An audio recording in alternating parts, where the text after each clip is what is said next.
മുൻ നിശ്ചയിച്ച പ്രകാരം മെയ് അവസാനത്തിൽ വിഴിഞ്ഞം തുറമുഖത്തിന്റെ ആദ്യ ട്രയൽ നടക്കുമെന്ന് മന്ത്രി വി.എൻ. വാസവൻ. തുറമുഖ മന്ത്രിയായി ചുമതലയേറ്റ ശേഷമുള്ള ആദ്യ സന്ദർശനത്തിന് ശേഷമാണ് മന്ത്രി ഇക്കാര്യം വ്യക്തമാക്കിയത്. വിഴിഞ്ഞം തുറമുഖത്തിൽ രാഷ്ട്രീയമില്ലെന്നും എല്ലാവരും തുല്യരാണെന്നും മന്ത്രി പ്രതികരിച്ചു.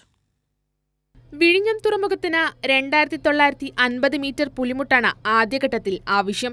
ഇതിൽ 2600 മീറ്റർ നിർമ്മിച്ചു കഴിഞ്ഞു. ബാക്കിയുള്ള ഭാഗം ജനുവരി 31 മുൻപ് പൂർത്തീകരിക്കും. രണ്ടാം ബർത്തിന്റെ നിർമ്മാണവും ഫെബ്രുവരിയോടെ പൂർത്തീകരിക്കും.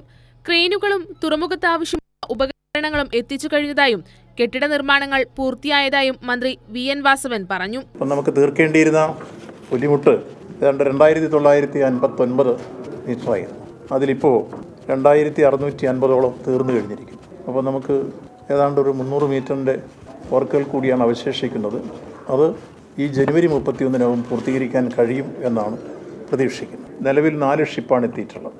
ആ 4 ഷിപ്പുകളിൽ കൂടിയായി ഏതാണ്ട് 15ഓളം ക്രെയിനുകൾ, അതിൽ 11 യാർഡ് ക്രെയിനാണ്, 4 ഷിപ്പ് ടോർക്ക് ക്രെയിനാണ്. ഇങ്ങനെ 15 ക്രെയിനുകൾ എത്തിയിരിക്കുന്നു. ബാക്കി ക്രെയിനുകൾ മാർച്ച് മാസത്തോടെ ആയിരിക്കും എത്തിച്ചേരുക. തുറമുഖത്തെ ദേശീയപാതയുമായി ബന്ധിപ്പിക്കുന്നതിനുള്ള റോഡ് നിർമ്മാണവും പുരോഗമിക്കുകയാണ്. ഇതിനായി 42 സെന്റ് സ്ഥലം കൂടി ഏറ്റെടുക്കാനുണ്ട്. ഇതിനുള്ള നടപടികളും ആരംഭിച്ചു.